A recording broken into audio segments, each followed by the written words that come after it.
Hey everybody, this is Sean Coffey here with Bowben. Today's video is about why wrist releases are awesome and thumb releases suck. That was a joke, obviously. Don't take that seriously. I like thumb releases too. I've shot a thumb release before. They're great, but in my opinion, wrist releases are better for hunting situations. It's just my opinion. But in this video, I'm going to describe why I have came to that opinion. So a few years ago, I don't know, 4 or 5 years ago, I noticed that a lot of hunters that I followed and watched their videos were starting to shoot thumb releases. It kind of became the big thing, and I did a lot of research on it, and it just seemed like, okay, this is something. I'm a big back tension shooter. I spent years shooting blind bail, just really getting that surprise release. So from what I was reading, the thumb release helped you control that back tension type of release a little better. It was, it's a type of release that target archers and 3D archers have been using for a long time because of that. It's easier to control. And from what I read, with your thumb, it's easier. It's harder to punch the trigger, basically, and easier to shoot back tension style. So I was intrigued. I went out and bought a thumb release. I don't have it anymore because it broke and I ended up throwing it away a couple years back.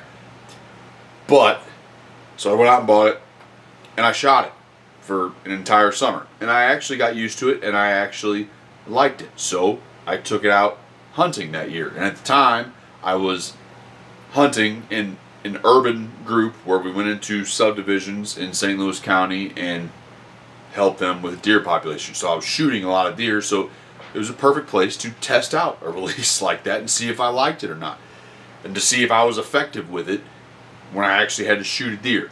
And I think I shot 4 or 5 deer with it, and then on the 5th deer, why I quit hunting with a thumb release, it was a situation where a doe came in on me pretty quick, and I had enough time to stand up, but as I stood up and I got the full draw, she was 10 yards, but she was just real slow walking. And I was full draw, tried to stop her 3 or 4 times, whistled at her, bleated at her. She just wouldn't stop.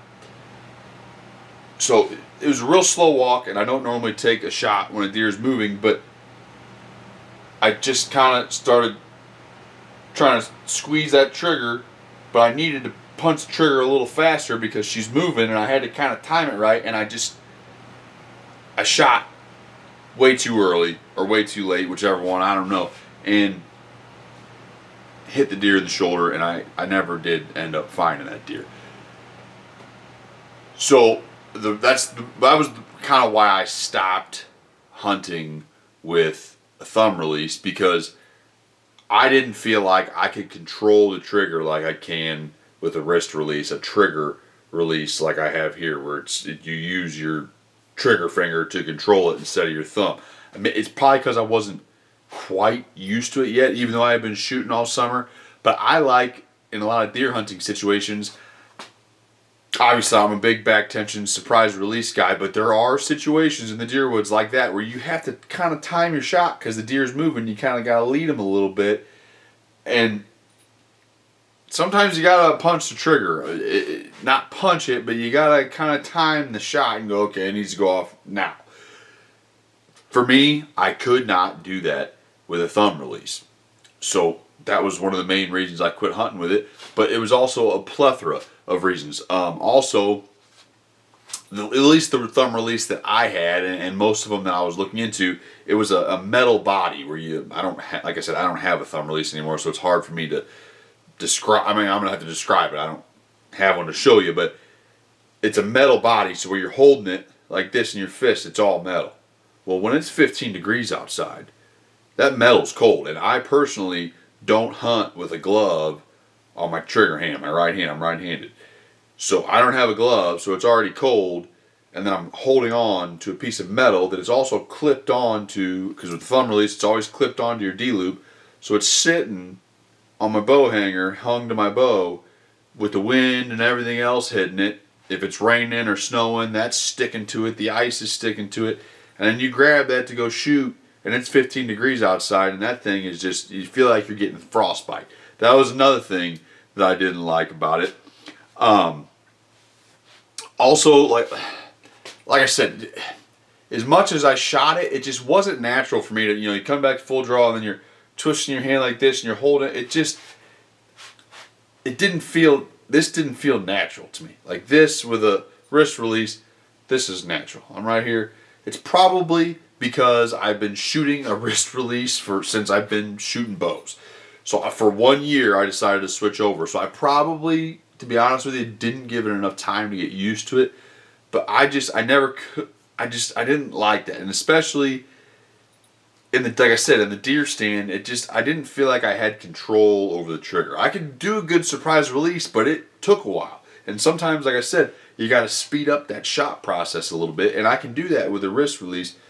I just could not do that with a thumb release.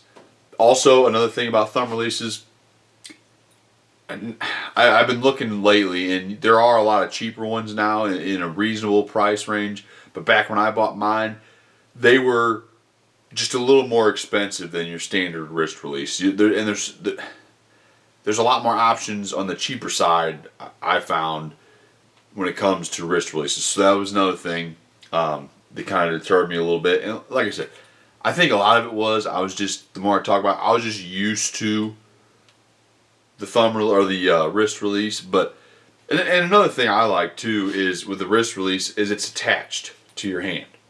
This is always so. It doesn't matter what you're doing. This song, you're never going to lose it as long as you have it attached to your hand. So you're out hunting, it doesn't matter what you're doing, it's attached. With that thumb release, and you can buy them with I've seen them with a wrist strap on them, the thumb releases as well, but most of them don't. And I actually did lose one. And I actually had another one where it was dark, and I thought that I had it clipped onto the D-loop, and I didn't. And it fell down, made a bunch of noise, rolled down the hill. Thank goodness I found it in all the leaves. But it's nice in a hunting situation to have your strap or your release attached to your body. If you're stalking a deer, or if you're climbing the stand, or you're walking to the stand, or you're in the stand, this is always attached to your body. So, like I said, this is just a video solely about my opinion and me rambling on, as I usually do, about my opinion of a wrist release for deer hunting, in my opinion, is the way to go. I know there's a lot of guys using thumb releases and having a lot of success at it, and they love them. But in my opinion, wrist release is the way to go. Sorry if I rambled on a little bit there. Thank you so much for watching. Thank you everyone that has subscribed. It's awesome. I really appreciate it. Have an awesome day.